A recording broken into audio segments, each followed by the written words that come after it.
Welcome everybody. Looks like we're doing good. We're looking good here too. And I might be leaning forward as well, which is why I gave the camera such a wide angle over here. All right, because we're probably going to be like this, looking over. Welcome to the Cosmic Canvas. This is our first ever miniature painting live. So this is going to be fun. We're live on both YouTube and Twitch. So this is going to be super exciting. I am so happy to actually bring things out of the canvas this time for us and look at creating our own. So in today's video, we're going to be looking at painting Mark II here, which is our character Drexla in our Travelers series that we're playing for our table, and this is her automaton that she controls, and it fights for her and stuff.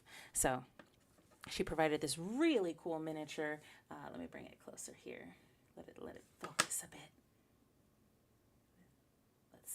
Will that do it? Come on. Usually does it. Come on. Do, do, do. Oh, it sort of did it. Come on, you can do it. Zoom in. Or focus in. Come on. Let me see. Do I need to like come closer? I don't know. Ugh. I'm going to try to figure this out, get it a little better. But you can see it looks like a samurai. It's got a sword. It's in a really cool dynamic pose, and it's got a lot of these little articulatable nice to meet you. Little bits. So that's going to be interesting to paint.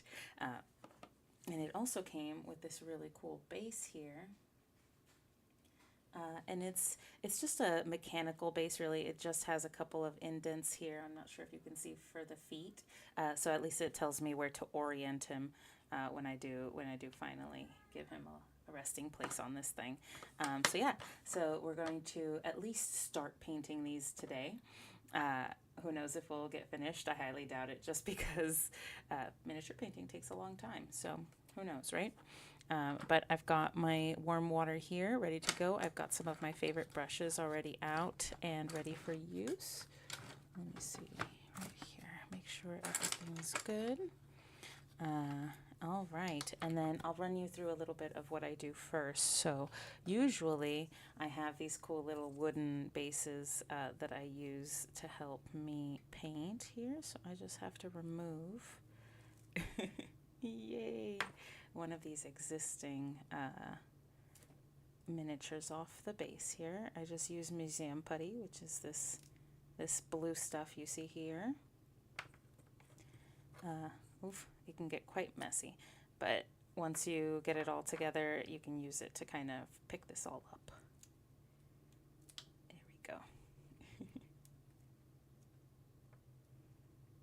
All right. We're getting there. And you can see right here in the background, I've got all my paints and everything ready to go.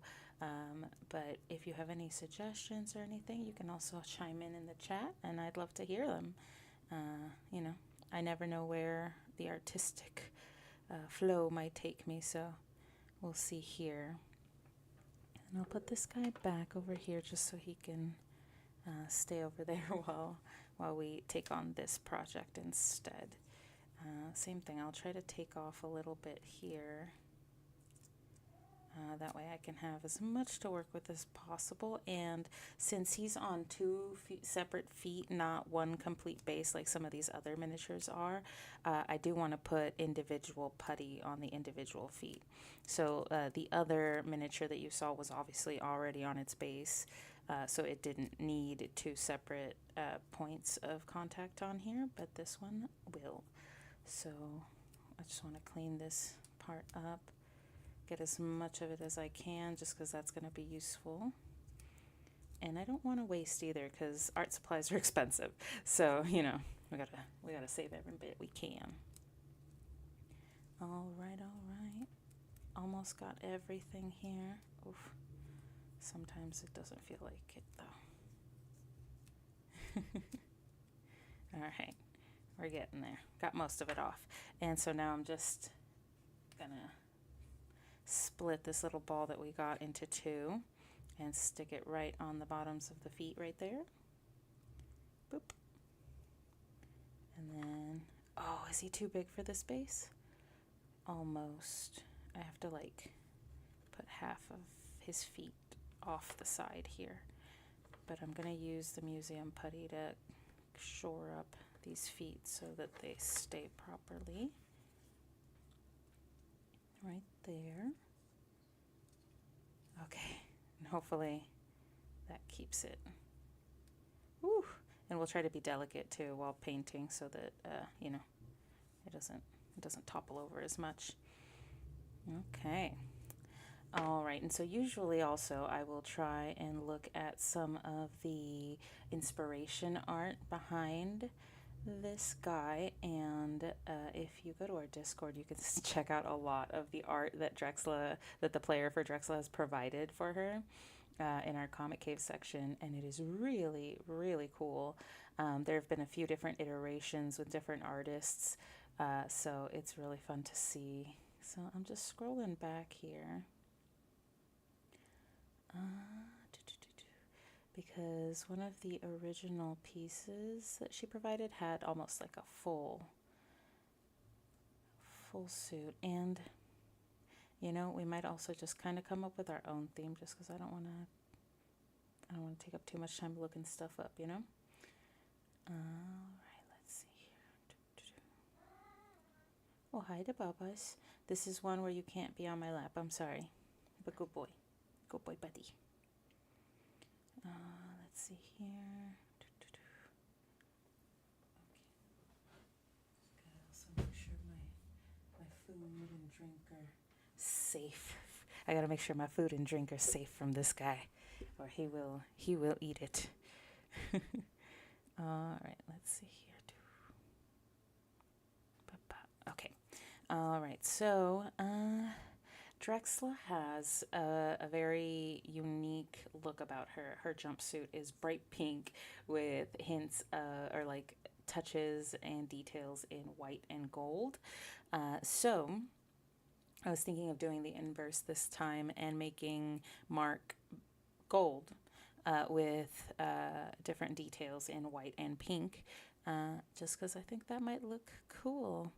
I was also pondering perhaps doing some of the pink portions as a mixture of silver and pink, so that it creates like this metallic pink, and that might look a little more at home on Mark here. So let's see. We've got some good bits to work with. We've got quite a bit here. My first goal is going to be just to cover it in the base paint. And so for that, let's see here. Let's try to find a nice silver. I don't want to go with the speed paints for this one because as you can see, Mark is primed in black, and so the speed paints don't work as well with black miniatures for some reason. They work better with more matte colors or like gray. That's what the speed paints work a little better with. Let's see here. That's a dark tone. I just got to look through my like assortment of paints that I've got here. It's over. Nope, that's not it. Is it here? Gunmetal. There we go. I like gunmetal. I think it looks closer than anything else to the metal. To the metal color that I like to use. So that's why I like the gunmetal better. Let me see. I gotta get all my stuff proper. I gotta get my palette here and a little cloth to dry it off on. And let's see here. Pretty large brush should do it. I'm gonna unscrew my bottle, and then we're gonna give it a nice vigorous shake here. It looks awkward, but you know, you gotta do what you gotta do. All right, and you want to make sure you can hear the paint moving in there, as well as feel it moving in there, because that's how you know it's actually getting properly mixed. Otherwise, you might not get as good of a mix as you need to properly paint. Ooh, my fingers got a little bit of silver on it, but we're good. That's part of being a painter.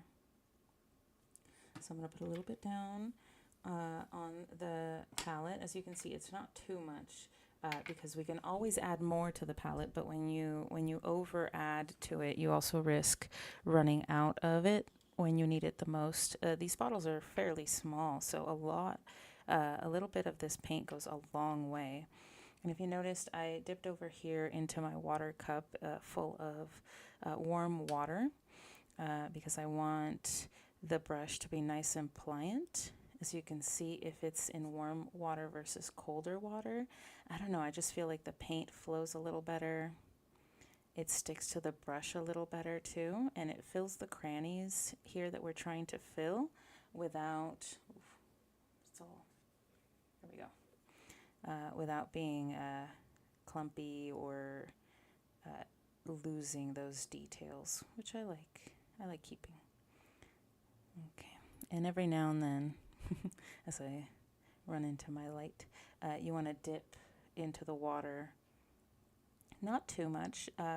You don't want to make it a wash. You just want to make the brush and the paint pliant enough for you to work with on here. So liquid is key. You want to keep it as liquid as possible without turning it into a wash. I know that's kind of a tough ask. It's hard to keep that, especially if you're new and you don't know quite what you're doing. You might overdo it. The solutions are fairly simple. If it's too clumpy, add more water, and if it's too watery, then you're going to want to add more paint. Not too much paint. Remember, you can always add more. And as you can see, I'm also not mixing the water into the entire paint. I'm mixing it into the edge here and slowly pulling it into the brush so that it's not also like getting all over the brush either. And we're just slightly applying this very nicely over the surface. We want to make sure we keep nice and smooth to keep that metallic look. If it's clumpy, it doesn't look like metal unless you're going for the crumpled metal look. But it just doesn't work if the canvas that you're painting on isn't trying to function in that way. So if the miniature you're working with isn't meant to look like crumpled metal, then it won't look like that, even if the paint is clumpy. It'll just look like clumpy paint. All right, and that's a little bit of this, I don't know, pauldron on his shoulders. It's like sticking out of the back. They look like mechanical shields coming out, which is really cool. Let's see, it's like more focused the further out I go almost. Yeah, so I might just keep it like out here instead. You let me know if my hand gets in the way or something, okay? All right. And then if you have any suggestions too, because I think robots are the hardest, right? Because they're metal. So really painting them one metal color tends to be the norm for these things. But I want to add more personality, and Drexla wants Mark to have more personality as well. So I don't want to just leave it at some robot that's metal and that's it. I want to give it some pop of color, which is why I was thinking of doing like a pink mix with the metal, which I think is a totally Drexla thing to do. She would definitely figure out a way to dye the metal or plate the metal in some way that it would show as pink. She would definitely find a way, whether chemical or mechanical, to change that color and give her Mark a little bit of flair, you know? I definitely get that vibe from her. She's very logical, but she also loves her creations and she wants them to look their best. So that's what she's going to do, you know? And I feel that same way about miniatures. I want them to look their best. They're not always my miniatures because I paint miniatures for our table as well. And so oftentimes these miniatures will come to me, and then sadly in a week or two they'll have to leave again and go to their owners. It's almost like raising pets, except obviously pets are alive and a little more important than miniatures. But it's a little bit of that same situation, right? If they stay with you for a bit and then they have to go. They have to go either back to their owners or off to a good place where they'll be appreciated by a good nerd. All right. And we're just filling in all the crannies. I think I just want to get the base metal coat down first. That way we can work off of that. It should be nice and simple. Okay, and we're looking pretty good. The metal is looking fairly smooth. There we go. Oh, now it's working. The metal's looking fairly smooth on the pauldrons, which is nice. So we're not getting a clumping where it's not looking weird. So I'm digging it. Let's keep it going. I definitely think the key is warm water. And it also helps every now and then. It cleans your brush and makes sure that it's paint free. It doesn't have to be like too paint free. It just has to, not be clumpy, not be dried on there. That's what you're looking for. That's what you're making sure of. Okay. Oh, I'm going to try to do the insides of these shields now. This is going to be a toughie. Okay. Ooh. And I won't know if I'm covering everything until I can look up in there and bring it up to my eye for scrutiny.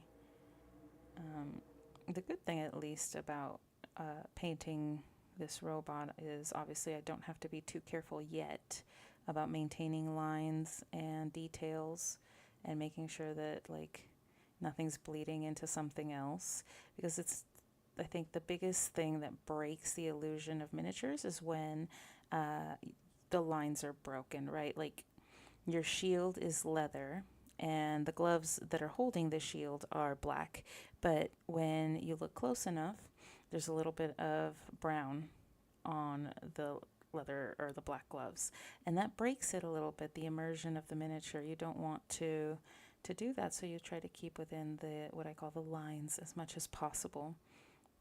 It's so funny because a former art teacher of mine said that was the worst thing artists were taught, because we're all as we grow up taught to unlearn our natural inclination to just be creative and color outside the lines. But for miniatures, you actually want to keep the lines intact, because that's what keeps the immersion for you.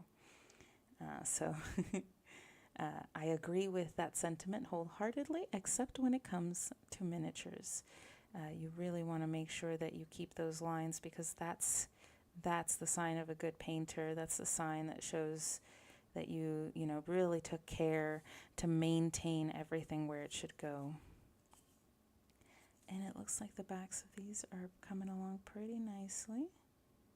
Just making sure that they're all nice and filled in on the inside here. And I am missing a few spots, but that's why we always come back in and fill it in. It's not a big deal until we say we're done, and then we find something else, that's like, oh, I missed this spot. But that's why we try to be methodical about this. Okay, that's one inside of a pauldron or a shield. Now I'm going to do the other side here, start from the top. And it's really nice to work with this sort of paint when it's in the right consistency, because it can just flow over where you need it to, fill in what you need it to, and still give you the details you want. Oh, hello. Hello, Mr. Egile. Thank you so much for joining me. We just painted miniatures here. How you doing? How's your night going? Ooh, pretty busy over there. Let's see. We're getting every nook and cranny here. All right. And it's a little tough with these nooks and crannies to get the light in there to see if you're covering everything correctly, but we are going to do our best. All right. Oh no, it's so slow. Well, I guess that's telling, right, if you're tuning in here, if you have the time. But at least you could join me, and that's always nice. I appreciate it. Okay, I've just got this little bit right here. Ooh, that's a bit of a toughie, but we're getting there. We're getting there. I like these brushes too. These are really nice brushes. I forgot where I got them. I've had them for a few years now, so it's been a while. But I like to shop Army Painter sometimes. Just depends. Depends on the type of brush I need. Like I do have a bunch of Army Painter brushes as well. The Psycho is one of my favorites. Just because it's so small, you can really get some great details out of the small brushes. Okay. Whew. Looks like we're finally almost done with the insides here. I'm just covering the articulatable arms that are holding up these shields. Whew.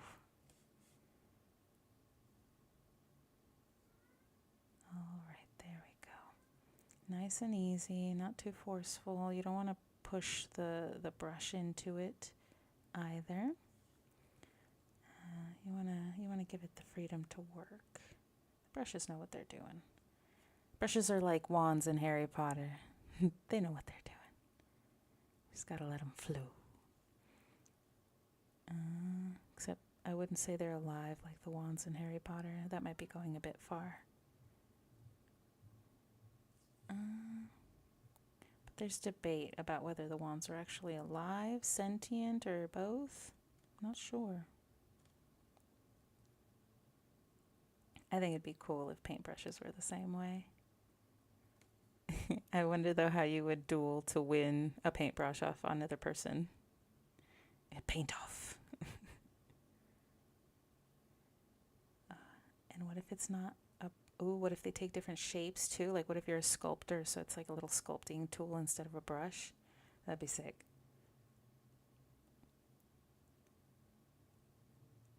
Oh, that's right.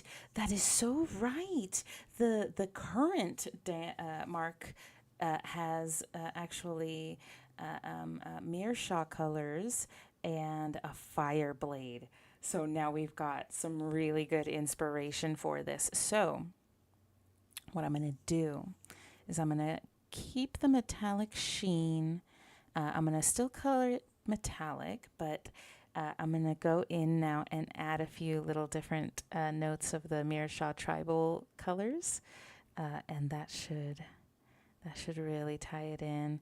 And she wants so the Meerschaum of our world, Extraeus, are based a little bit off of the Tabaxi of D&D, quite loosely. They're cat people. They look the same. But yay, thank you so much. It definitely helps. For an artist, any sort of guidance is good, as long as it's consistent and doesn't shift around too much, you know? So this is cool.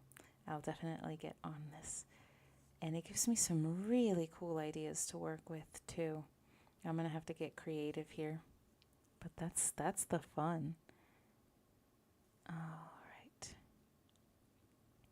And we still need that metallic look anyway, because he is still a robot. And so what we're going to do is we're going to add metallic versions of Meerschaum looks, because that's how I imagine Drexla would take to decorating Mark II, or Mark. I don't know if it's Mark II yet. It's Mark. She would try to do it mechanically as much as possible, because that's what she knows. That's what she's used to, and that's what she's good at. And so all her decor features mechanical items, in a way. Very steampunk, you know? Where it's like part of everyday life. Okay, doing pretty good. Have a good time at work. I hope it picks up. It's always tough when it's slow. And you just want the day to end so you can go home. Everyone out there working the grind, I know it's tough. Just hang in there. Hopefully you're almost off, and then you can go and relax and chill, you know? Ooh, right. We're looking pretty good on the metallics here. I don't want to go too crazy. I don't want to go too ham. But, oh,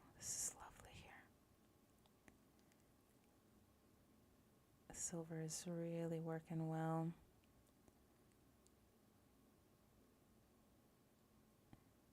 And it's not too runny, which is nice. And if you take a look, we're just kind of pushing it around, making sure everything gets coated properly. Nothing, no black marks left behind. I mean, it's perfectly fine if they do. It creates a little bit of depth in the metallic. It can look like a dark spot in the metallic nature. So it's not, necessarily a horrible thing to leave some of the black spots showing, but you don't want too much of that either, because then that breaks the metallic look too. All right, let's see here. Just covering it all up nice and neat, and still making sure not to overdo it on the saturation here, so that it doesn't cover up some of those details we really like. Oh, boys. No.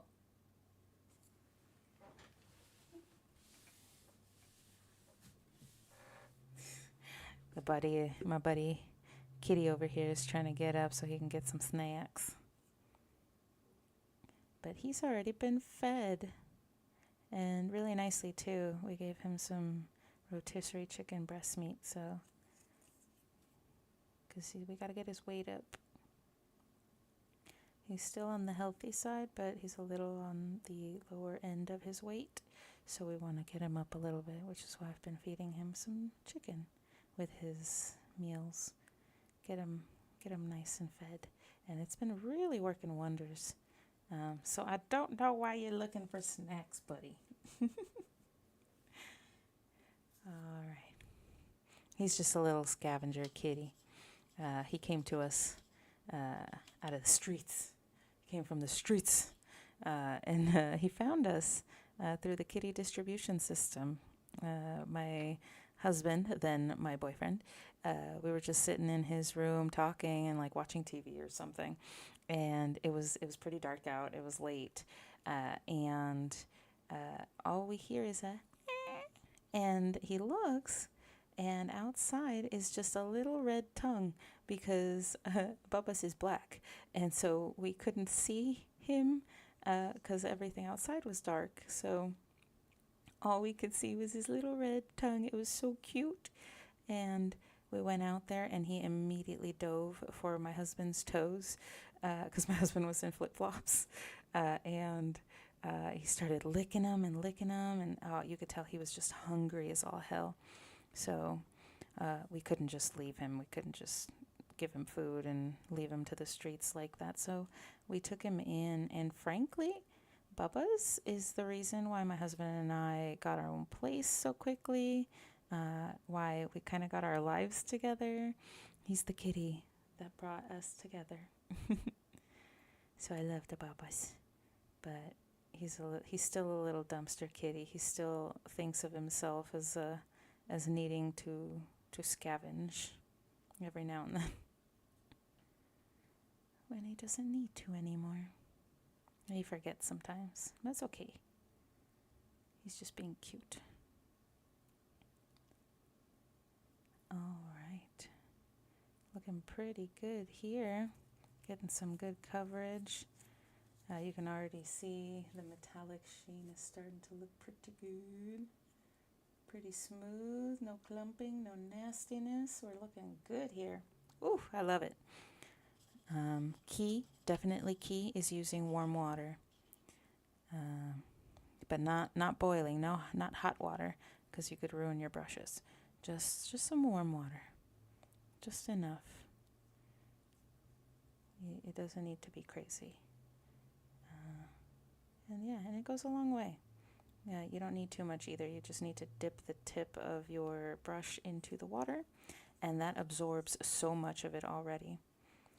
Okay, just finishing up this leg here, and the bottom of this little, what I can only describe as a metallic loincloth. And then I'm going to do this back portion here as well. Whew. Trying to go deep. All right. There we go. And then I'm going to do the inside on this side as well.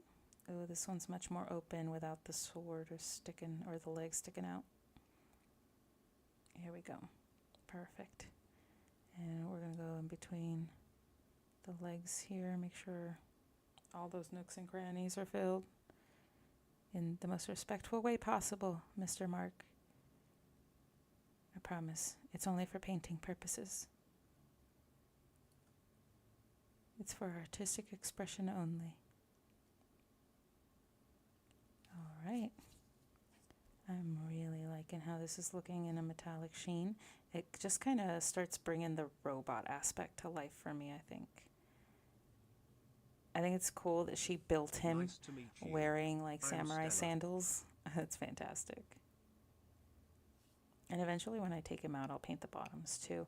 But you kind of don't need to because they're going to be glued directly onto the base. So I almost don't need to do the bottoms actually. All right, making sure the legs. Almost done with this base layer. That's not bad. Oof, I need more water. That was starting to feel a little dry, a little drier than I like. All right. We got this. Whew. There we go. Nice and smooth. No clumpies. No clumpies. Okay. Good. Oh. Gotta make sure it's all nice and covered up the way we need it. Okay. Nice. There we go. Slowly coming together. A little more water. And look, we still have plenty of silver paint. That little bit goes a long way. We're almost all the way done with this miniature. We're going to have leftover paint. So that's going to be nice. I always like to leave a little extra in case we need to do touch-ups or something. The base will also probably need a metallic sheen as a base coat. So I'll probably do that as well. Okay. Then, these are the hard bits right here. Gotta make sure I keep steady. Oh, and we also have to do the little back end of this katana on the back and the top and the bottom. Oh, and this little part of the chest is going to be tricky as well. Just give it a little more moisture and then just start going to Tyone. All right, doing pretty good. Oof. It's always a little nerve-wracking going into these little nooks and crannies. I'm always worried I'll mess up, they'll get clumpy, or I'll lose too much of the detail. That's always a concern. But you do the best you can, and up to a certain point, mistakes are fixable with miniatures. So I try not to take it too seriously to start with. It's really when you get down to the finishing details that you want to be as precise as possible. So you take more of your time, and it is a little more frustrating if it doesn't turn out quite the way that you envisioned in your head. But this is coming together quite nicely. I'm proud of our progress so far. Let me know what you're thinking in the comments. If it's looking any good or if it's shit, let me know. And then, because I've been painting for a few years, but not professionally. I haven't entered any contests or anything like that, like a lot of the more famous people on Instagram, more famous painters on YouTube and stuff like that enter these like crazy competitions. Oh yeah, I can't do that yet. So I just do it for fun, and I don't really get paid for it. I mean, I've sold like a couple of my painting services, but mostly to friends, you know, people I know. So it's not really a business, I would say, a professional business. Just making sure details are appearing where they need to. Gotta go deep on some of these. Okay, gotta make sure I keep the hydration properly ratioed here in the brush.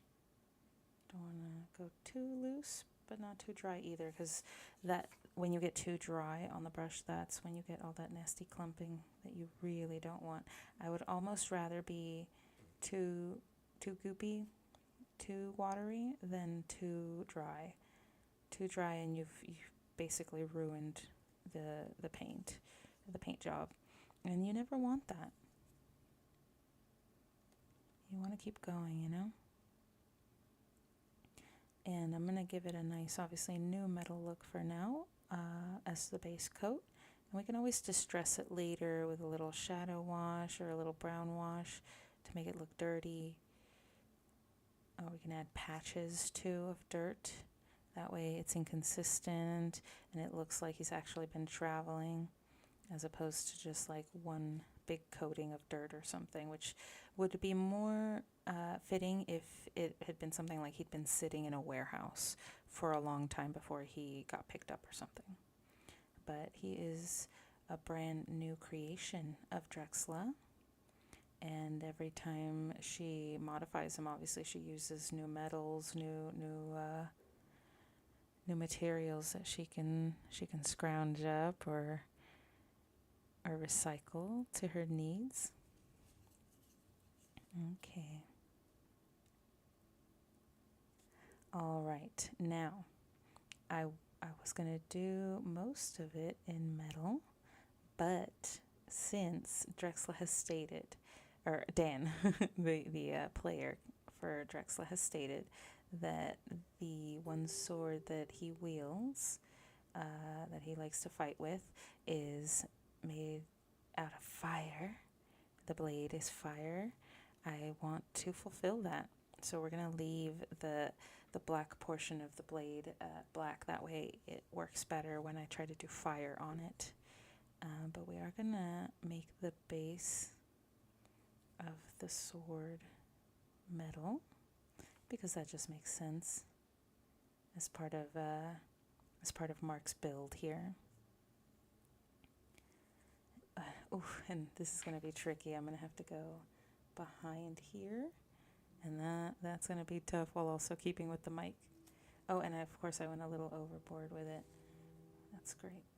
A really nice trick that I learned, if you want to remove paint from a miniature and it's still a little wet, is just wet your brush, get all the paint off of it, and just start going over the parts you didn't want to have paint on very lightly with a wet brush. It slowly removes the paint and gives you, and then you can take like a paper towel and just lightly run it over there. Nothing too crazy, and it gets that excess paint off, which is nice. And there we go. And now I can keep the black blade clear for what I need to do. Okay, and now that last little bit of silver here on this part of the shoulder that I missed. There we go. I always find parts I miss afterwards, but it's nice to go over everything before you think you finished. That way you make sure before you start doing any details, and then, you know, it turns out you have to cover this whole part. Okay, let's see here. That's going to be a tough one to cover because it's kind of in there. Oh, there we go. Perfect. All right. Okay, and we've got our metallic base coat. Perfect. Let's see. Will that? Come on, hand. You did it once. There we go, there we go. Look at that. That's amazing right there. It's looking really nice and shiny. It's looking really nice and shiny without being clumpy, without losing a lot of its detail. I'm liking it. Oh, I see a little bit here. Let me just wet my brush again.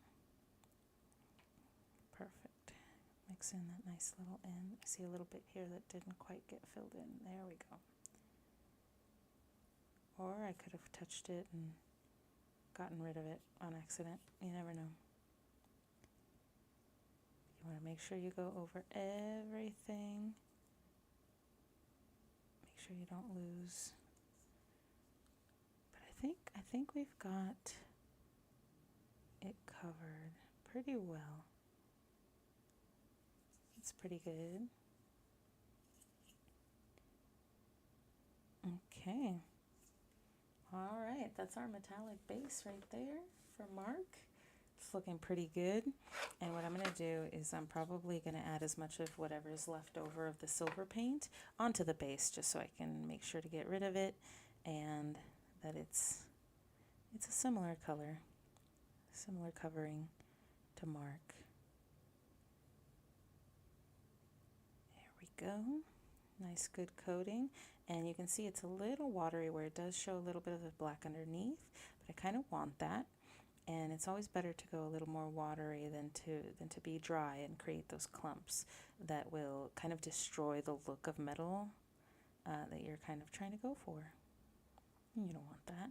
You want to add that realism. You want to bring the miniatures, so what I call bringing the miniatures to life. That's how you know you've done a good job, when they really embody what people are looking for. And you just cover as much as you can with it. Holy cow, we might actually cover most of this base. That's looking pretty good. And then I'm going to grab as much as I can. There we go.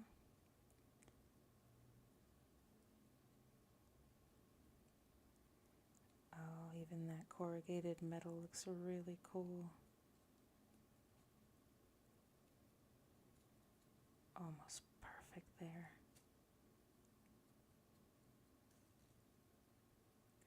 Make sure it's a nice even coating, and I'm using almost completely everything of the silver paint, of the gunmetal silver. I mean, that's pretty much the whole base, and I've still got a little bit left, but I don't know how much more I can stretch this for, you know. Let's see here. Quite a bit actually. Doing pretty good here.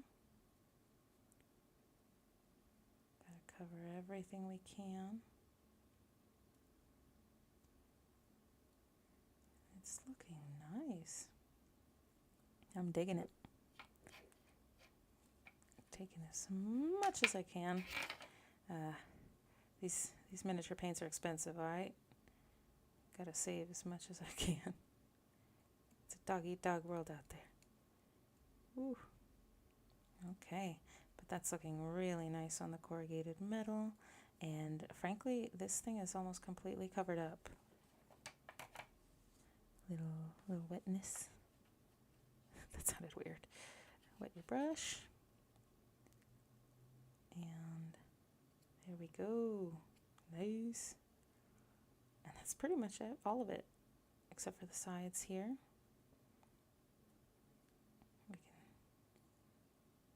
We can wait until later to do the sides, frankly. They're not as important. But we'll make sure to get to them once that dries off a little bit. So now we get to kind of really work with Mark. I'm going to leave the fire blade until the end because who knows, you know, I don't want to mess it up and then be painting behind it or something on the pauldrons, and then, or like make a really good fire blade and then mess it up because I'm painting something else. So let's see here. We are going to tabaxify immersify this miniature. So let's see, we want a lot of tribal colors. I've seen a little bit of what they look like. A lot of furs, a lot of leathers. So I might add some, yeah, I could add some leather lining almost to like the pauldroning on here. That might be interesting. Okay. Gotta make sure it's nice and snug in its base. There we go. All right, so I do have a leather paint. Let's put Bear Brown. Let's see here. There we go. There's my leather. Ooh, it's the rigid leather DnD paint. I really like it. It comes mixed in with this weird green part of the paint, so it's interesting. But it creates that really cool actual leather look. So I really actually like this effects paint. It's fantastic. Gotta really shake it up, make sure. There you go. Remember to listen for the liquid in there and make sure you feel it as well. And you're going to see right here when I, oh, sorry, Mark. You're going to see right here when I put it in, it's going to be both green and brown. That's because that's the leather effect paint mixing together. And you do have to mix it together. So I'm going to put that off, get a little bit of, about half of our brush wet. And this one I do want to mix it all at once, because this green part needs to be mixed in with the brown portions to create that rigid leather look properly. And it's so weird because it actually looks more green than brown when it goes in or when it mixes. But as you put it on, it dries like leather. There we go. Okay, and I want to leave some off of my brush so it's not too, too coated on there. And I'm going to slowly go down these lines. Oh, and even if it dries a little green, I don't mind. I think that would look kind of cool. And frankly, it would make it look like she tried to make the metal look like leather and might have not quite gotten it right, which is perfect for a burgeoning inventor like Drexla. And this is also how, as a painter, you can turn some of your possible mistakes into fixes. I'm actually going to use a smaller brush for this application because if you use too big of a brush, then you also run the risk of getting outside those lines that are so important to maintain when miniature painting. A good rule of thumb that I always do when putting brushes back into their little plastic holders is I'll put the tip in like normal, but to avoid the stragglers that kind of fold down when you do that, I also twirl the brush around a little bit as I push it in. What it does is it pushes all the strands in, and rolling it keeps those strands going with the flow of the brush so that you don't get those stragglers pushed down opposite of what you want them to do.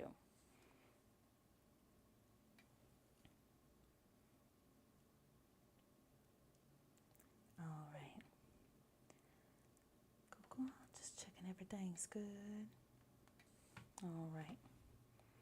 So let's see here. I do want a smaller brush. Let's see.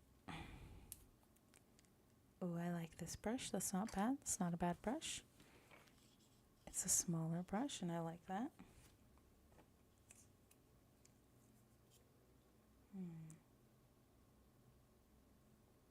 See, I don't like that it's already bleeding almost. I don't like that it's almost bleeding onto the silver here.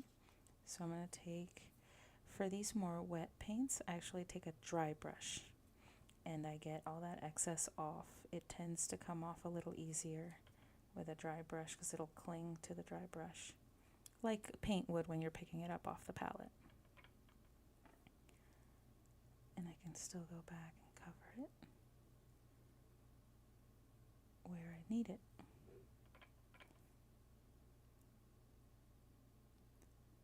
There we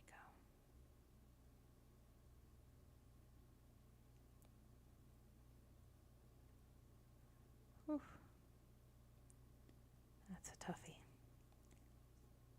Okay, doing pretty good.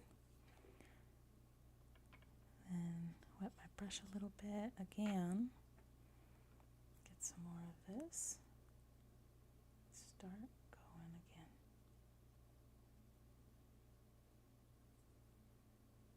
And it looks like I might have already bled a little bit into the edges here.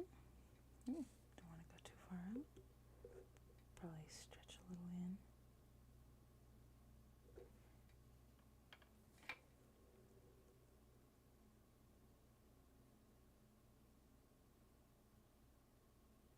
Whew. All right. And then I'm going to take a little bit of this, go in and fix.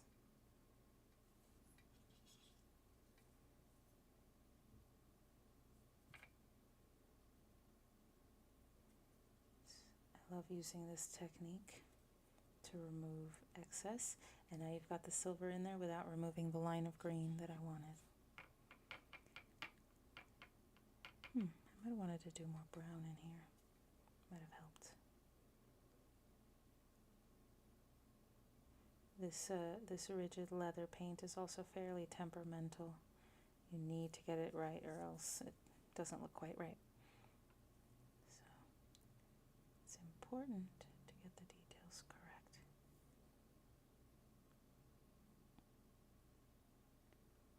Whew. Okay. Doing pretty good right here. So Mark is going to actually be really colorful thanks to the Meerschaw tribe. He's going to look super fancy. Like he's going to a fancy dress party. Which is just perfect.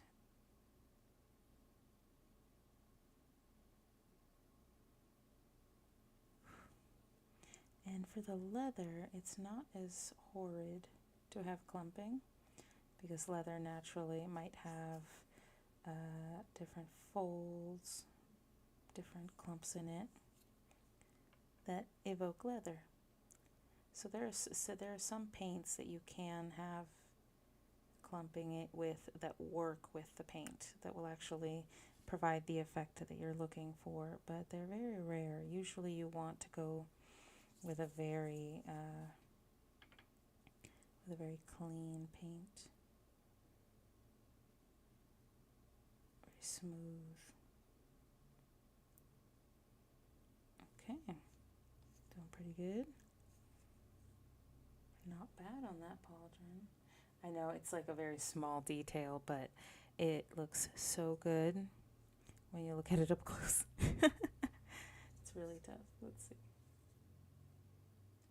You can kind of see the green there a little bit.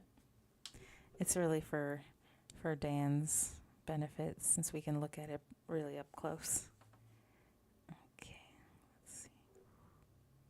And also you've got to keep a very steady hand when painting.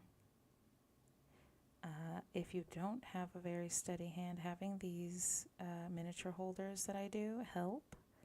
And also steadying your hand on the table can help as well. If you're not feeling particularly stable enough to hold it on your own in the air.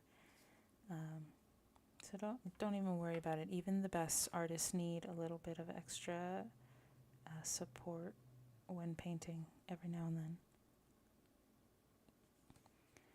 Oh, that's looking so good. And I don't mind actually that it looks more green than not. It looks like green leather actually, which is very fitting for Drexla.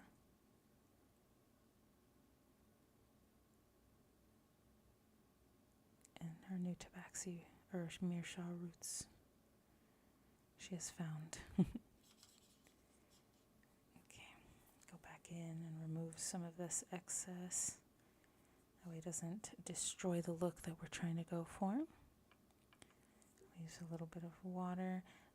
For these paints that came out a little wetter, you want to actually use a drier brush because the natural wetness of the paint already does what the water does for you.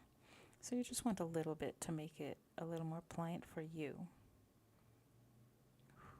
There we go. Got some good line work going on here.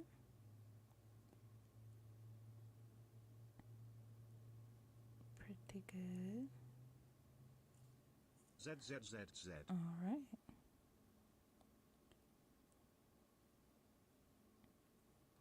There we go. Getting all this detail down. It's a lot of work. It's tedious sometimes, but it's so worth it when you get the final look, or you get the person who you're painting for's final look at it and they are just blown away. It makes it all worth it. Whew, looks like we did that. All right. That came out pretty good. Whew. Nice. And we've done the base coat and a little bit of detail work in about an hour. So that's not terrible at all. I really like this. Okay, let's keep it going. I don't want to go too crazy with the colors, but I do want to make it very Meerschaw themed. So let's see if I can add, ooh, Mr. Mark, my apologies. Let's make sure you're nice and snug there. I don't want him going anywhere. But I want to, see, I probably didn't shake it up enough, and that's why we got that green look.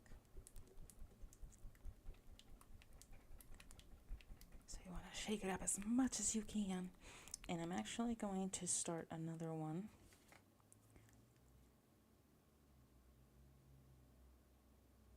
There we go. So that I can get more of that brown leather that I needed. Here we go. And you just start mixing all that green in. And you can just tell this mix is a little more brown. So I just need to just squeeze a little more paint out of the bottle or mix it better. It's probably a little mixture of both. And I've got that nice deep leather brown that I wanted. Okay. It was really cool on the pauldrons though. And sometimes it shows that happy accidents can actually really bring your piece to life. It can make it look really cool if you let it.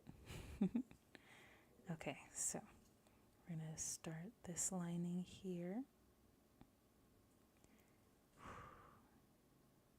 Remember to breathe while painting.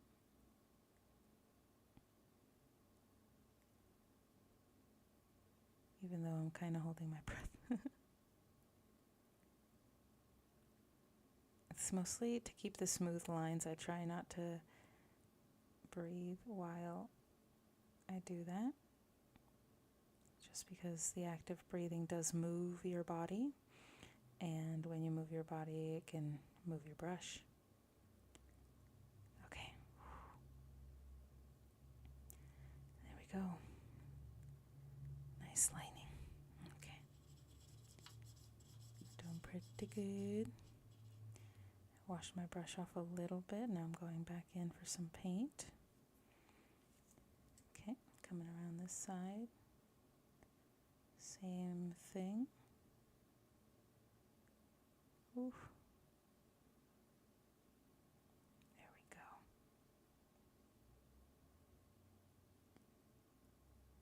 Oh, perfect. I'm loving how this is looking. Then I just need to do that top portion. Oh man. Oh, did it. Okay, now we gotta go do this part. It's tough to show you guys because of the angle that I have to paint.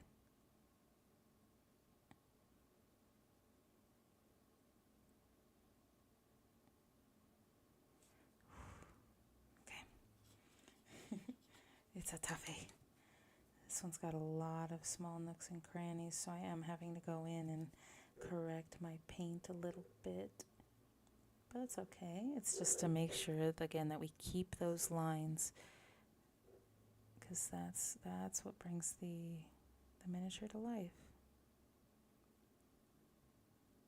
Okay. There we go.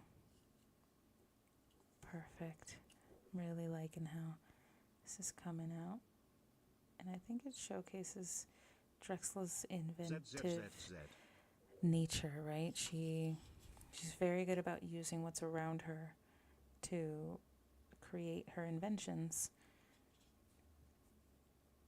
So she would use, even though the Mirashaw don't have very technologically advanced tools, she would use what she could find to give herself that Mirashaw look.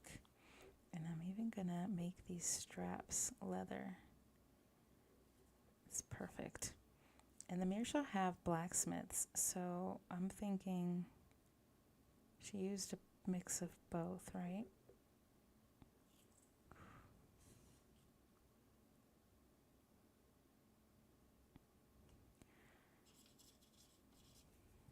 I want to make those lines clean.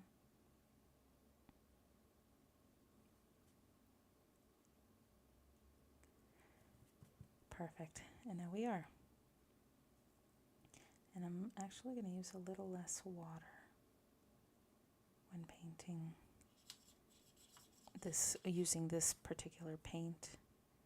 It needs less water, not more, when applying it to a brush. Okay, nice. We got that back. Pulled it back.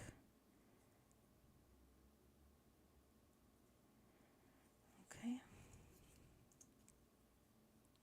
And now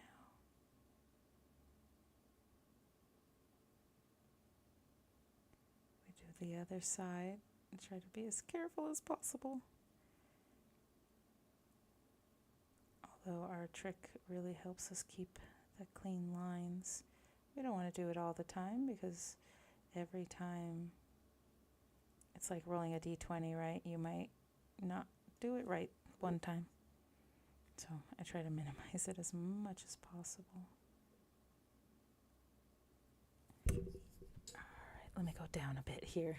I'm going to scrounge here so that I can see better. Just so that I can get these detailed lines in. I really need to make sure to stay within them to keep the look of Mark. And so far we're doing a pretty good job, I will say. I'm pretty happy with it. All right. There we go. Looking really nice. I am still gonna need my little technique here. Keep the brown from spilling over. But it's really nice when you can go back and clean those lines up and get rid of the excess that you did not need. Okay. Doing pretty good here.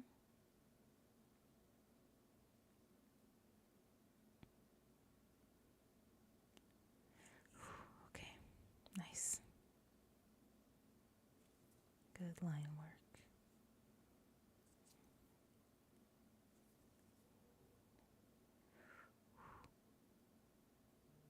Oh man. Oh, that's difficult. Okay. But we did pretty good. Okay.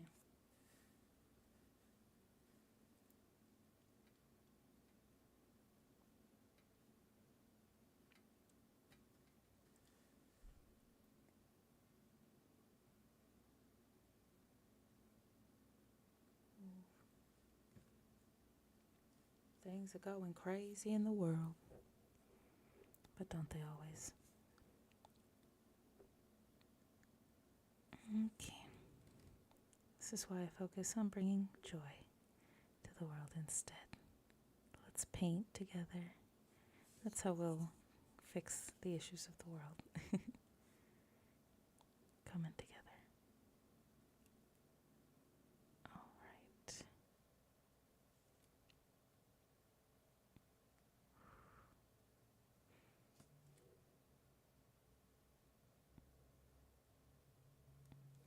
Okay.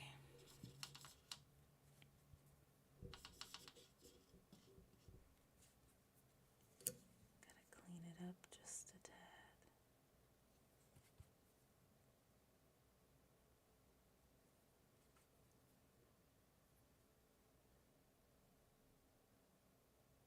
Okay.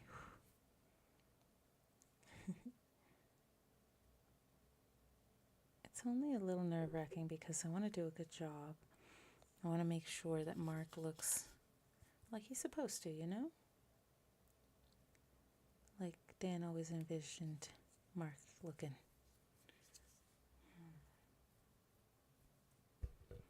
I don't want to go too camo with the brown and green, so I might also add some yellow in there to brighten it up. I think that would make it stand out quite a bit. And actually, I might be able to use the quick paints to give the metal a sheen. So let me try it out here. Who knows if it works? It might not. I also like the quick paints because they're way easier to remix and get ready for painting because they're already so liquidy. And you're going to really hear it because they also have the little, ooh, see? Already spilling out here. And you only need a little bit. Like the other paints, a little goes a long way with this. I'm going to try to use the bit that's spilled here. But let's see. To make it a little yellow. Oh. The helmet I can make look a little yellow, which is cool. I can give it a nice like yellow-orange sheen. That's pretty dope.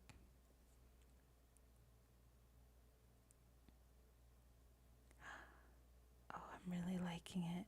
It almost looks gold, but not quite.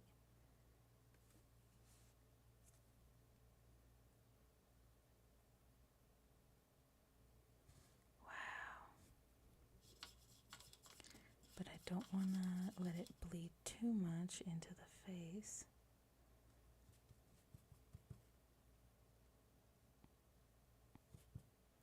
So I'm going to use a dry brush to get the excess off.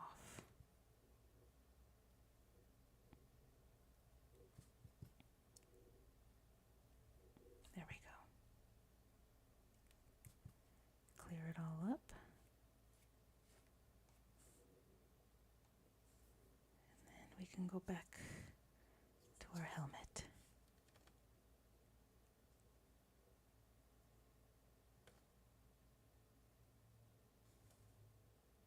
It's pretty cool. I dig the sheen they give it, the quick paints. Certainly makes it super interesting.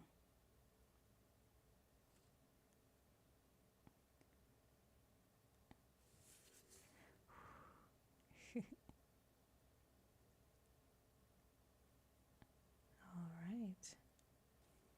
Pretty good, pretty good.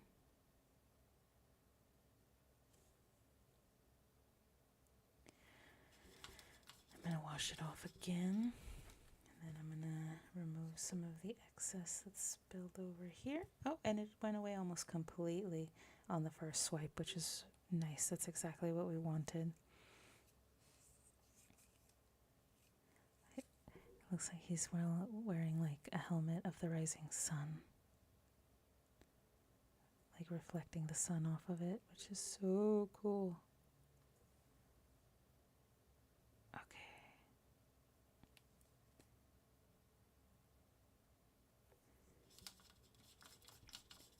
off my brush again. And I'm removing excess paint. And if you just add a little water and use, there we go, paper towel, all clean. Let's see here. Just want to clean that up. Perfect. Okay. I like how the helmet has more of a yellow glow to it. Let's see if I can. There we go. I might be able to add that to more of the miniature. I wouldn't mind the loincloth having that same look.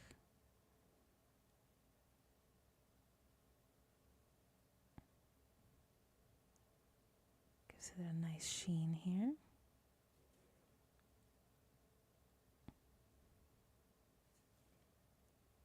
And I want to make sure to coat everything even behind, because that's how you show the realism. It's like, oh, it's all painted. It's one unit. Okay, I'm going to do the back as well. We can have uniformity with our paint.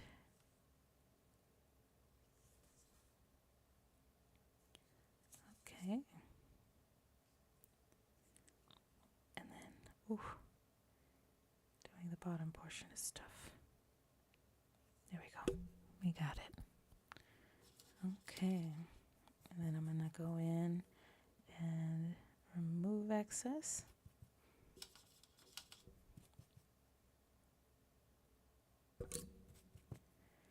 Okay. Doing pretty good. I'm digging the way the loincloths are looking and the pop of color that it's giving for Drexla here, for Mark. Doing pretty good. I might do some changes to the miniature using some of my basing material to give it like more furry looks. We'll see what happens. I'm not quite sure yet how that'll function. I could put like a tuft at the top or something. Who knows? Oh,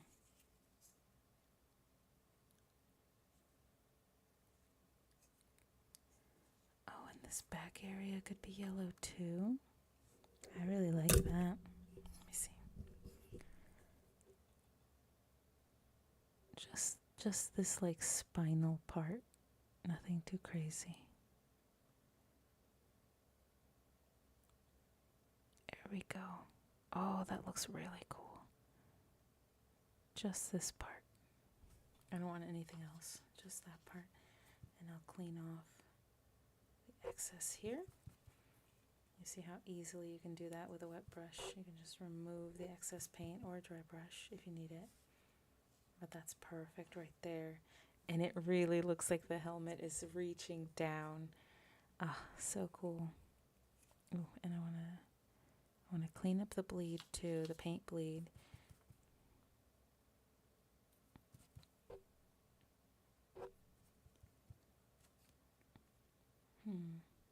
Usually keep it like this for a bit while it dries, while it finishes setting.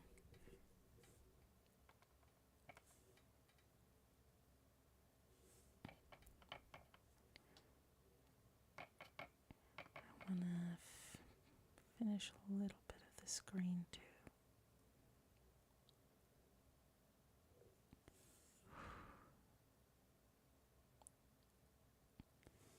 I think the inside will look better when it matches.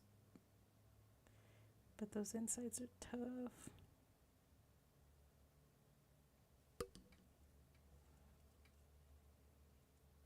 That's where it split. I was like, what did it hit? It hit the little elbow here. But we can use some water.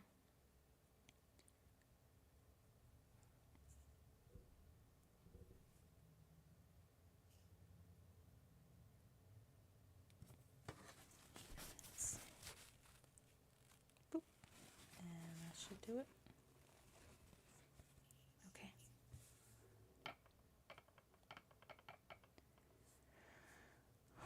Let's see. Let's keep it going.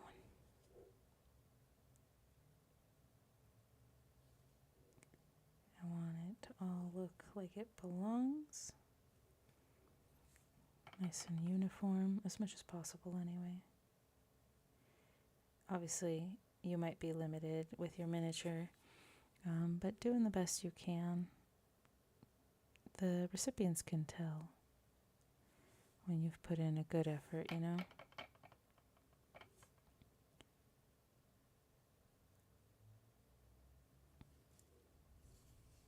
Okay, doing pretty good.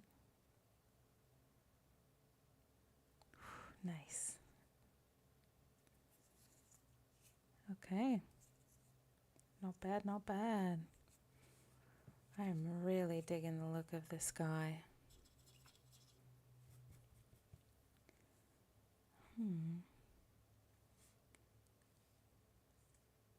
Oh, that bled in. No.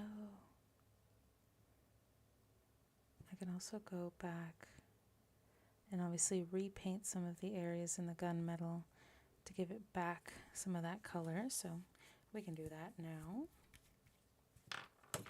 Oh, bye, Mark. Give the gunmetal a nice shake as well. Alright, just a little dab because we don't need too much. I mean, that little bit we did goes a long way, so we just need even much less than that.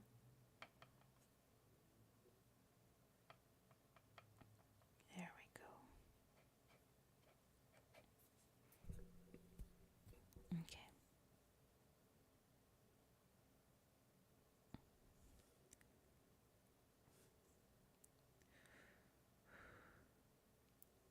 There we go. All back to normal now. Air 2. There we go. And once it dries, we can go back again and make it even more look like what it's supposed to. Let's see here. I might do some of these lines too. Give her like a nice striped yellow look as well. I think that would go well with the theme. Let's see. This angelic yellow should work with what I need. Give it a good shake.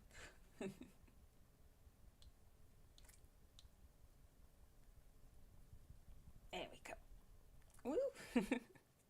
All right. There we go. Wanted to give it a nice big dollop.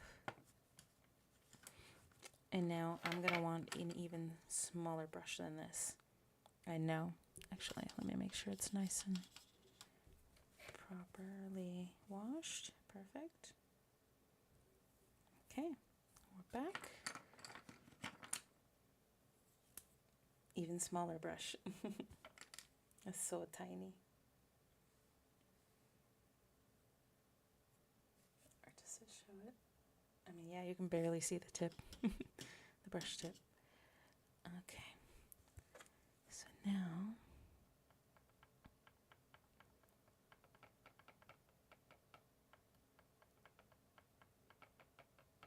I'm making sure the yellow paint is also nice and mixed in.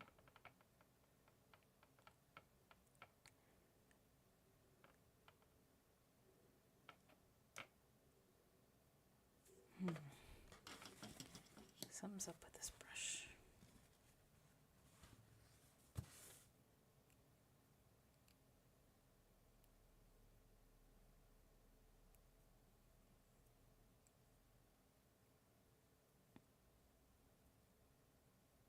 Okay.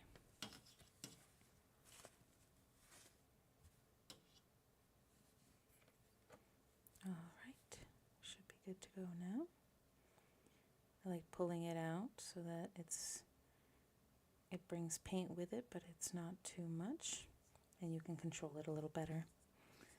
Okay, so I'm going to try these lines.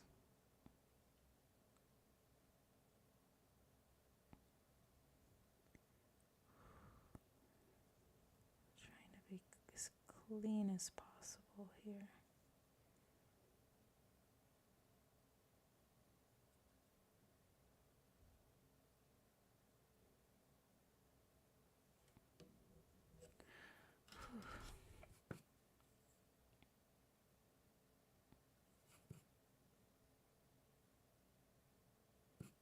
There we go.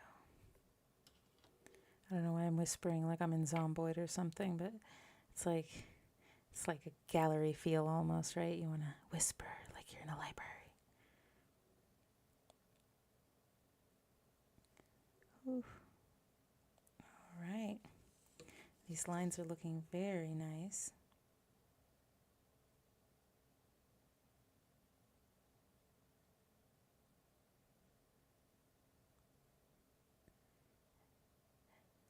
Whew.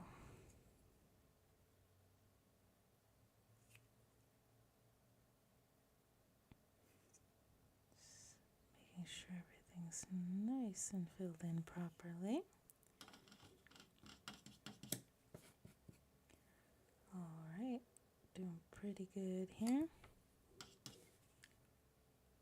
Oh, lines are looking very nice. Okay, let's go back.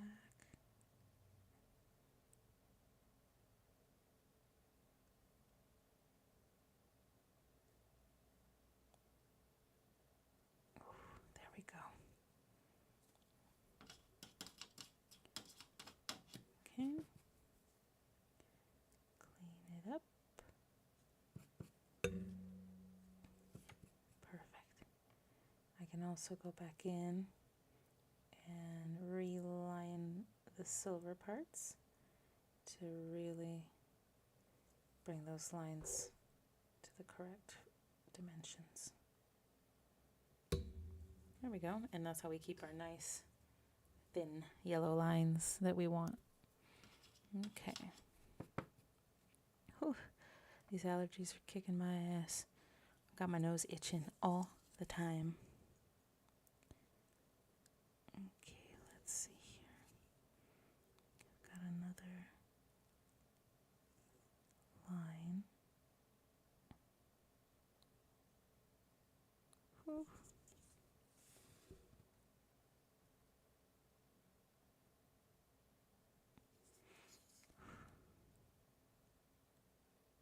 Almost got it.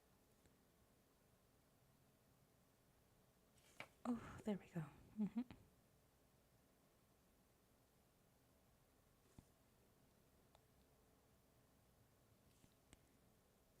Okay. Doing pretty good.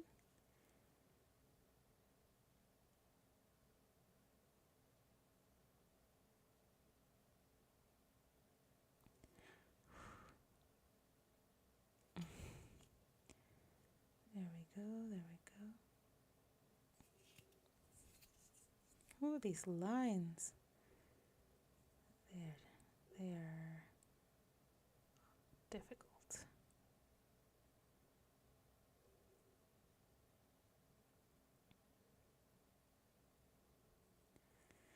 Okay. Doing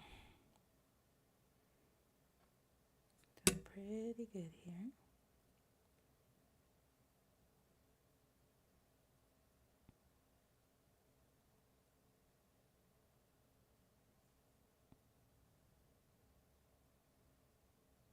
Okay, there we go.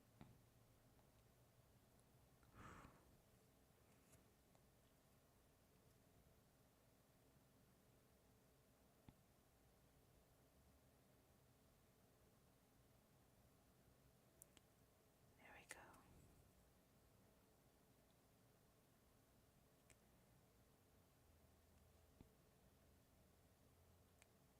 go. Oof. It's all worth it. Okay.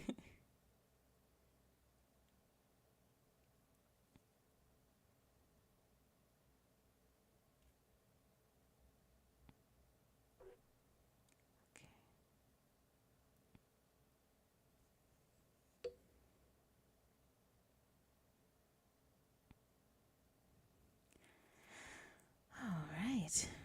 Oh, more yellow lines on here.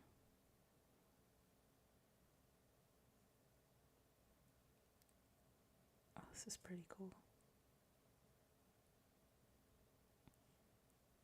There we go.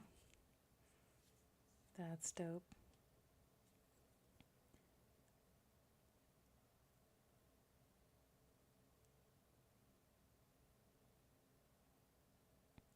Okay.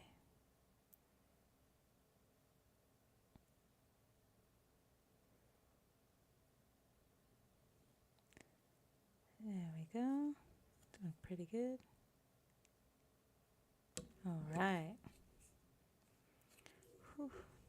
Then there's some lines over here as well to finish.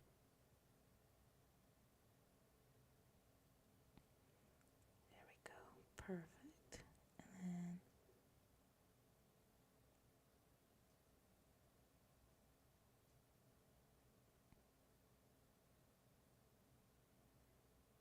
okay. Awesome. That looks great. Whew. It's so funny, all the different angles you have to contort yourself into to paint miniatures. Oh, too much paint, too much paint. There we go.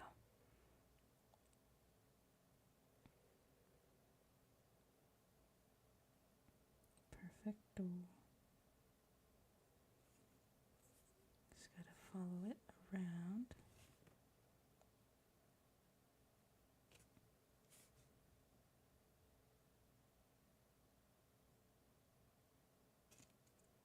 Okay.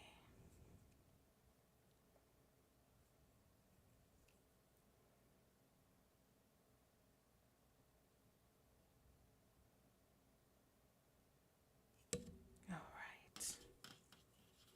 These boots look super cool. Definitely tabaxi or Meerschacht coated. Okay, we're going to do the same thing with the other leg. All right, let's see. Gotta follow these lines.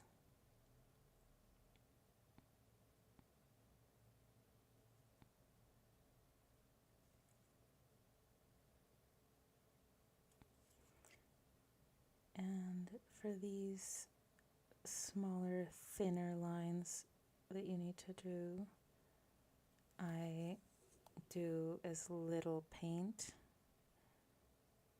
on the brush as I can to keep the clean look and to keep that thin line too, because if you have too much paint on there, it'll just kind of splooge out and cover everything. You don't want that.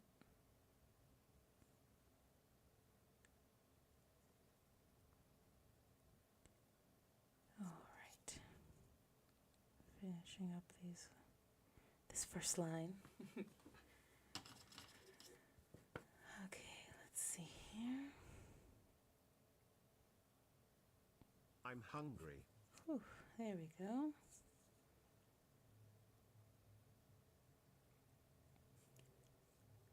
Okay.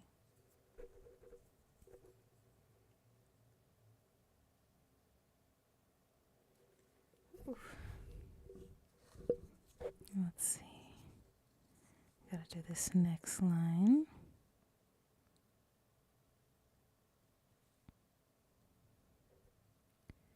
Gonna come all the way from the back end here.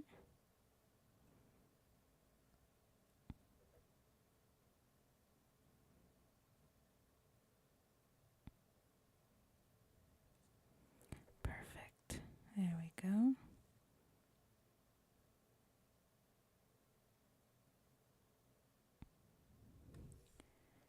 Whew.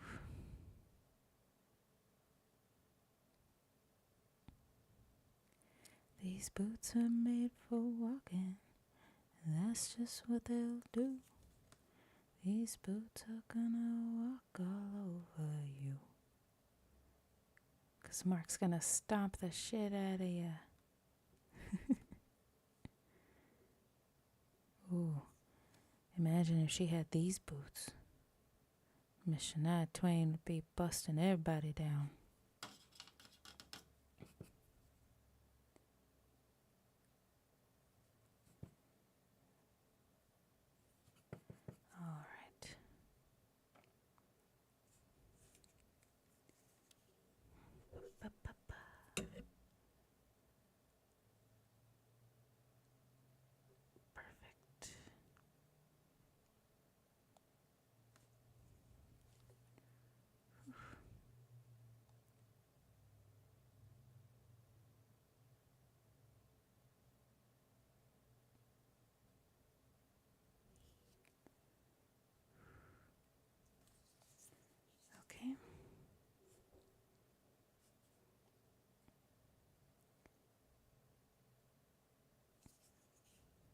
also nice, confident strokes of the brush are needed.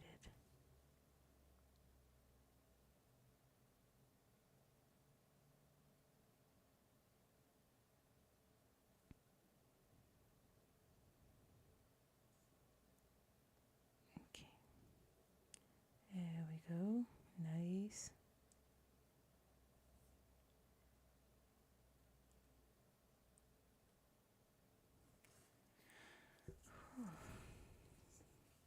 Doing some work on these boots. Making sure Dressel looks nice when she's riding in Mark 2. Or Mark. I always say Mark 2, I don't know why.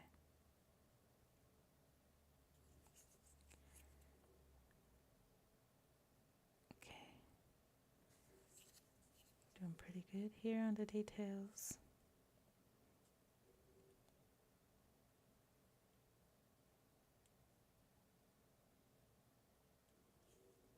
All right. And this back portion.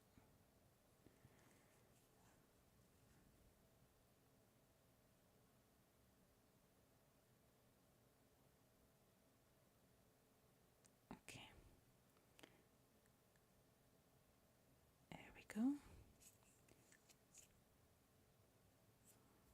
That's looking pretty good.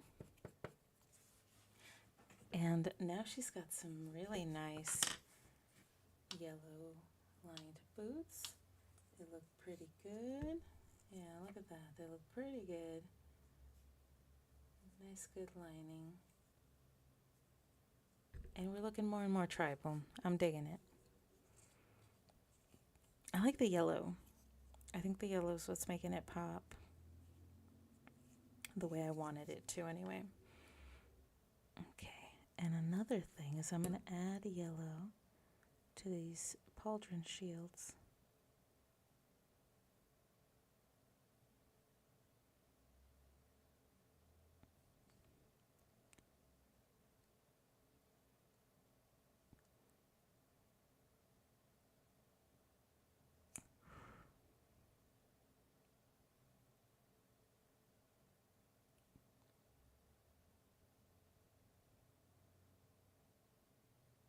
Okay. We're doing it.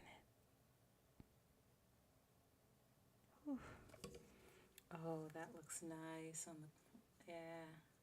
That looks pretty good. Oh, thank you so much.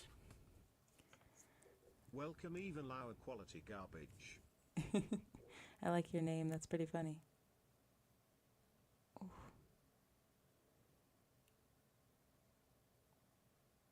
Okay, gotta keep. Oh, almost can't breathe. Gotta keep these lines straight.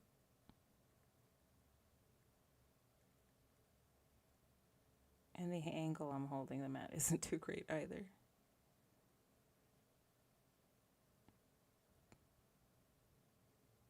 Perfecto.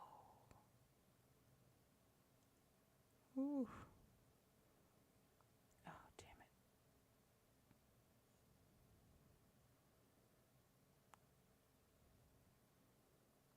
Gotta smooth it out. Gotta smooth it out. Woo.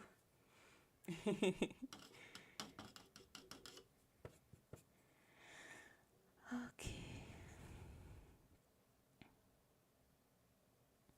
I'm gonna get a little bit of wet paint and do my little paint removal trick for when I need to clean up edges.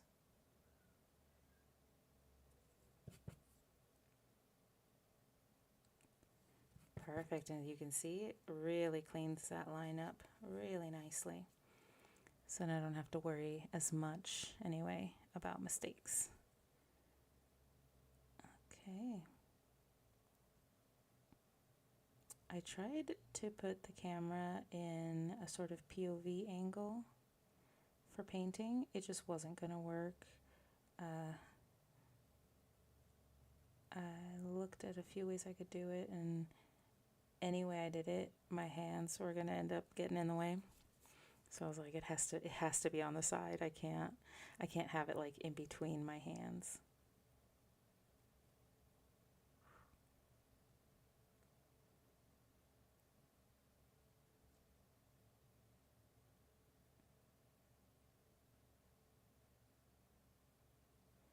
Nice even strokes. Whew.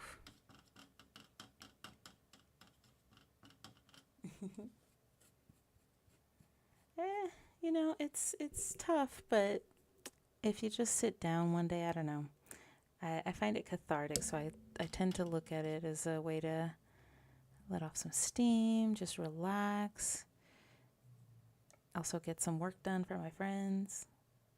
This is Dan's miniature, so he's going to need it.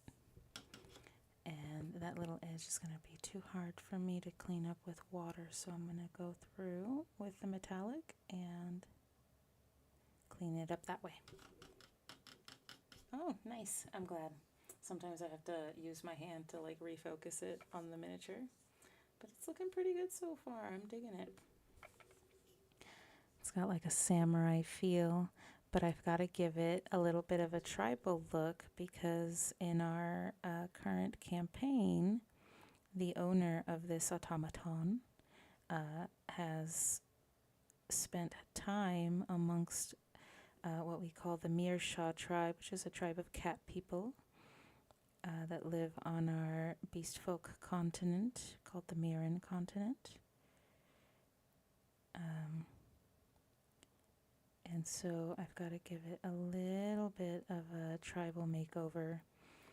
But we are doing some good work, I think, so far. I'm going to include also some dotting and things to give it that tribal look. I wish I could add feathers, like real, like looking feathers.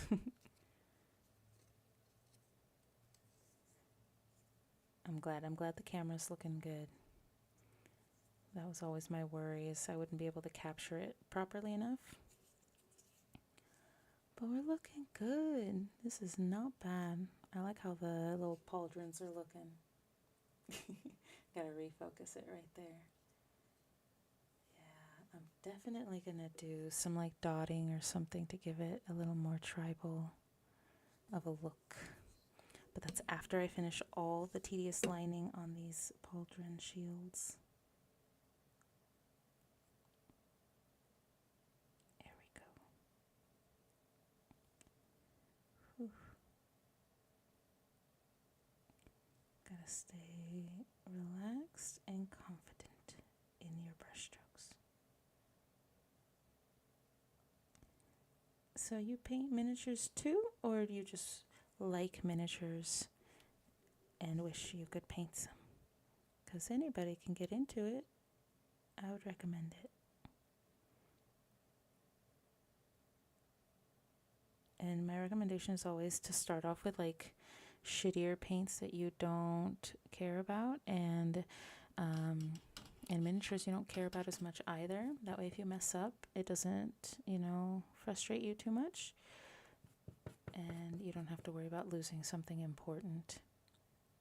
Especially when trying out a new hobby, I always recommend starting off with the cheapest option first, just in case something goes wrong, something messes up. You don't want to have spent a bunch of money on something only to find you don't like it or it doesn't quite work for what you wanted. But thank you. I'm glad it looks nice. It's always the worry with painting miniatures for people, is you're worried that it won't look as good as you had hoped.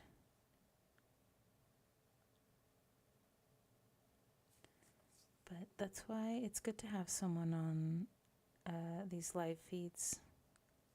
Kind of gives me direction, gives me an idea for what I might need to change, update, all that good stuff. Okay.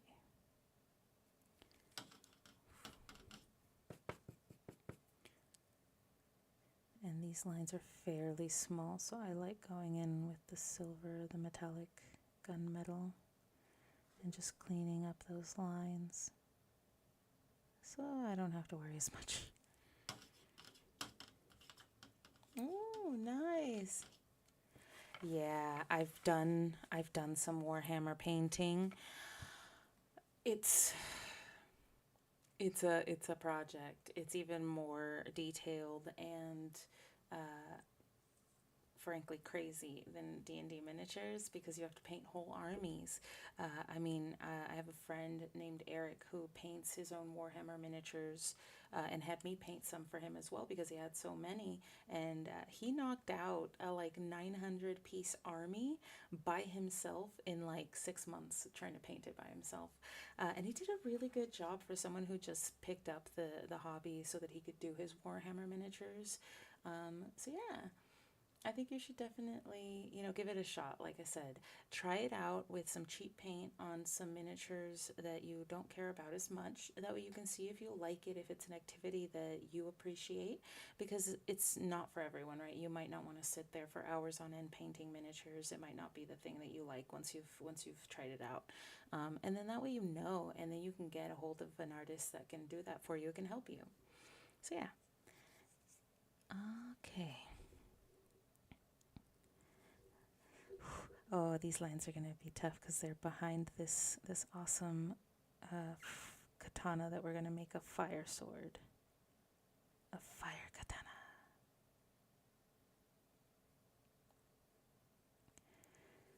One of my favorite movies is Kill Bill, so I'm down. I'm down for the samurai look. Yeah, he did a bunch. It was insane. I was like, whoa, how did you find the time? And he's like, I just did it a little bit at a time on the weekends. So, yeah, sometimes when you love something enough, it gives you that motivation, that push, that drive to keep it going. Sometimes it's hobbies, sometimes it's jobs, sometimes it's people. But whatever our passion is, whatever that love is, that's what gives us the drive to keep it going. Keep doing, do a better job every time. That's why I like hobbies like this. You can see your improvement. You can see where you've been, where you've gone. ZZZZ. It's really nice.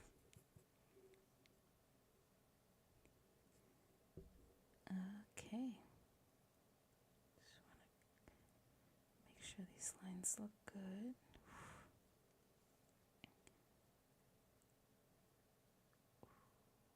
Whew. You can see sometimes even I lose a little bit of that steadiness that you need.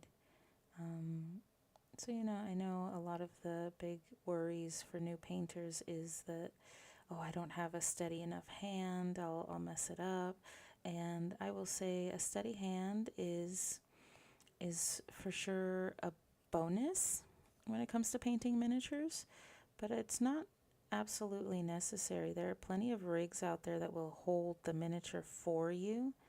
That way you can focus solely on painting it. And I also recommend quick paints. I like them. I like how fast they can make projects go, so that you don't need to spend hours sitting there painting. Although Warhammer is a whole other beast. That's its own, it's got its own things. And for those, the intricacy of the paint job sometimes is half the fun. I did some orc wags. Those Warhammer people know what those are. But I did a few of them in this really cool fuchsia pink that somebody asked me to paint them in. I have some pictures of. I'll probably put them on. They're on my Instagram if you scroll back enough. But I did some Warhammer for them. I also did a few other Marines for another friend in like full camo. That was really fun to paint and present to him. That was really cool. He was so happy with it. So I'm glad. And that's why I do it. I like seeing people's faces when I can bring something that's lived only inside their heads up until that moment, and bring it to life. Bring it the way that I describe here at the Cosmic Canvas. You bring it out of the canvas and into reality for people. and that's fantastic. That's how you can suspend reality for a little bit for like things like D&D and just make it so much more immersive for yourself. Whew. These lines though. Okay. All right, we've got some pretty good detail work here. I don't want to go too ham on the colors because I don't want to muddle up what Mark looks like. But I do want to put in some very tribal looking modeling on the miniature here, especially on the yellow areas. I want to give it some dotting.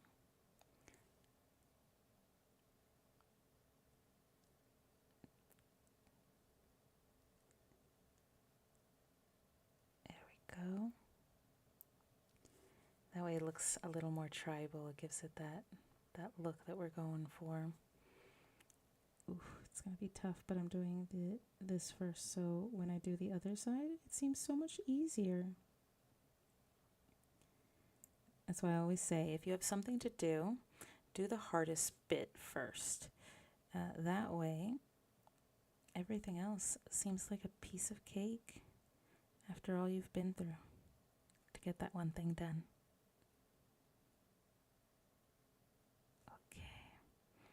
And this here dotting does require a bit of a steady hand so you don't overdo it on the paint, because I've attached quite a bit of paint to the tip right here of this brush, so I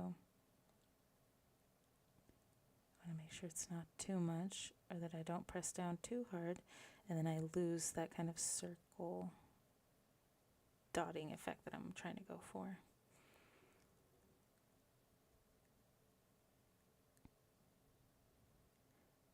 Okay, we're getting there. Whew.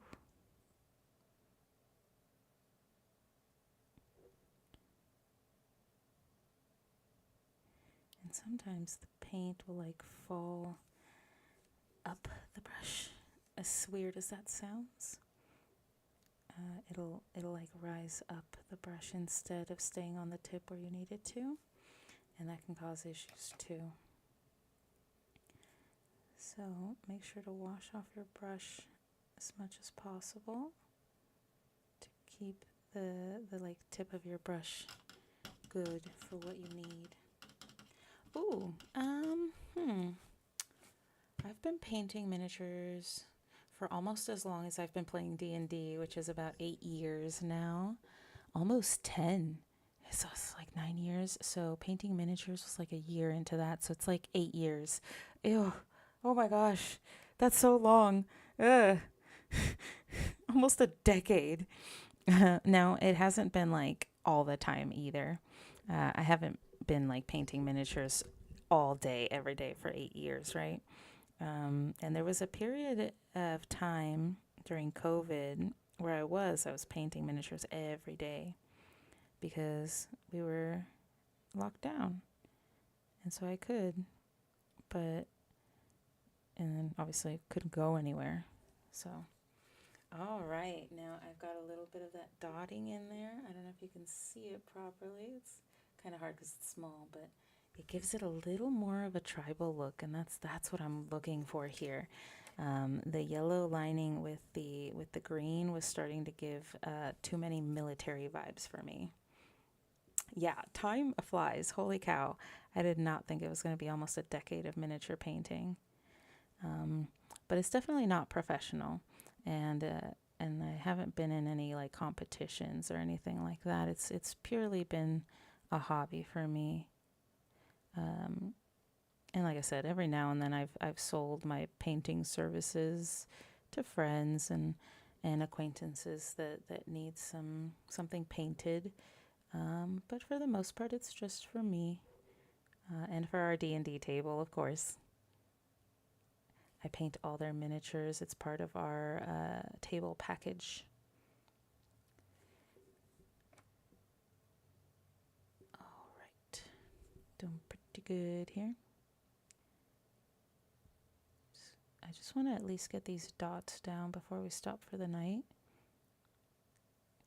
because that'll leave a nice cohesive look to the miniature, and I'll know exactly where to go when I pick it up again, which might be next Saturday. All right. And if you guys would like to see more of these miniature lives, let me know. I would definitely love to do more of them.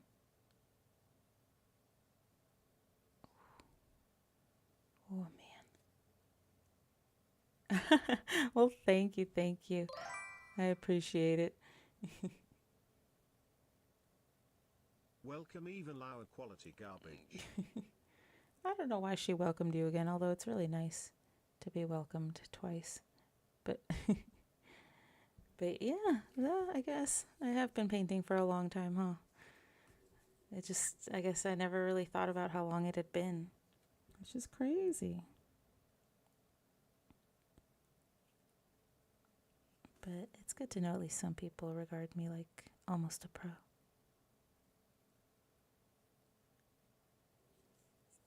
Oh, nice. Thank you so much. This probably is. I'm new to Twitch, as you can see, so I'm not all on the up and up yet. I'll learn the lingo eventually, I swear. Whew. I promise. All right. Doing pretty good. And thank you so much for the follow. I really appreciate it. It helps me grow. I think that gets me to my goal of 10. What's up? Thank you so much. Oh, I stream a bunch of shit. Normally during the week I stream video, like live stream playing video games. Right now I've really been into Oblivion Remastered. I've played Skyrim before, so I really wanted to see what Oblivion looked like. And I never have, so I don't know. I never got to play the original, so I really don't know what I missed. My husband does, though, and he says the change is night and day. It's fantastic, and it's made the game so much more playable because of it. Because he played it when it was obviously the older version, and he loved the story, but he thought the graphics, and I mean for that time, obviously they were ass. So, he really appreciates the new remaster on it, and I've just been loving it. Oh yeah, it is. It is so good. I would definitely recommend it. Uh, it looks amazing. People are raving about it. That it's basically the game just perfected. So I think that goes a long way to showing you exactly how good it is. All right, we also added a little bit of dotting here on the legs to continue that kind of cohesive tribal look. I will come back here and clean up these lines a bit because some of them have bled over. Just a few.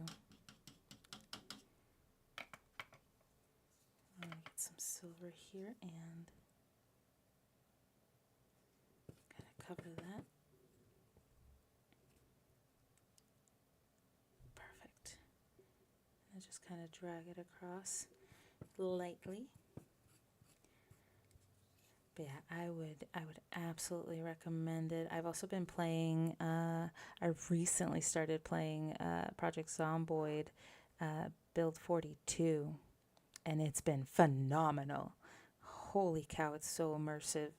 And it's even better with these new headphones I got on because I can hear all the zombie shit going on, and it's really terrifying and immersive just because it really makes you feel like you're there. So I'm super excited. But yeah. What kind of games do you play? Oh, it definitely is. That's another one I would recommend. I tried to pick up Marvel Rivals, but holy shit, it's kind of crazy. And I've never really done a hero shooter before. I think I'm going to date myself. The closest I can come to even thinking of something similar that I've played that is close to Marvel Rivals is Unreal Tournament. And that's like from the 90s. Uh, and I don't even know if that qualifies. I know it was it was a fighter game, but I don't even know if it qualifies as a hero shooter type. Maybe like the precursor. Oh yes, oh yeah. Because it's so realistic. That's why the devs have gone through such great lengths to make Project Zomboid as realistic as possible. So even though the graphics are like a little downgraded, and you're seeing it more in like a scroller type of scenario, or like the game organization, it just adds so much of that realism to it that it really brings you into the game, which is what I love here at the Cosmic Canvas. Yeah, it's tough, and then with the healer strike going on, it's just making everything worse in Marvel Rivals. So I've just decided for right now, I'm cool. I'm just gonna stick to my fun games like Zomboid and Oblivion, and maybe maybe later.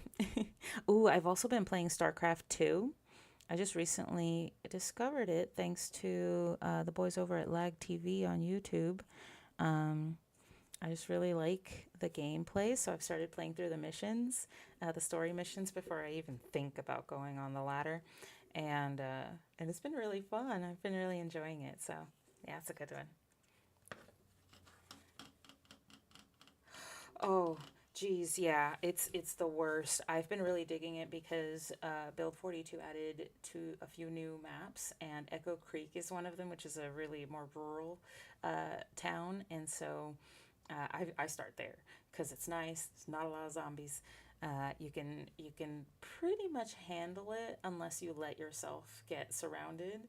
But I try not to go into the big cities with the crazy buildings. I know I'm gonna have to eventually for supplies, but my big goal is to head out into the wilderness and do a wilderness build. I think that would be best. Uh, I don't want to see any Zeds, or as minimal as possible. Like I can pick off one or two, but I really don't want to see them, even though it's a zombie game. My goal is to avoid them as much as possible. But yeah, this has been really nice. I had a blast. We got a really good amount of work done here on Mr. Mark over here. He's got some good work done on him, and I think we're gonna call it a night. But I'm really happy with how this is turning out. And the next time I come back on to do some miniature painting, we're gonna tackle the fire katana that is on this guy. I'm gonna see what I can do to make it look like fire. Uh, we'll figure it out. Yes, there's always something we can do. Thank you so much. Dope, dope. I'm really glad you liked it, and I'm glad for the follow. I really appreciate it. You helped me reach my goal. So yay! Thank you so much. I get to update my little follower bar to 20 now. So yay! I'm so excited. Well, thank you very much. I really appreciated having someone here to kind of tell me how this is going, how it's doing. Because most of the time I'm just painting miniatures by myself, and that can get boring. So having someone tell me like, oh, this is looking good. Maybe you should change this. Maybe you should add this color. That always helps, having an extra set of eyes. So thank you so much. Have yourself a good night, even lower quality garbage, and everybody else out there. I really appreciate it. And the next time I'll probably be doing either some more of Oblivion, or I'll pick up on my Project Zomboid live stream playthrough, and we'll go from there. All right. Thank you so much, guys. Have yourselves a good night, and I will see you later. Have a good one. Get some rest.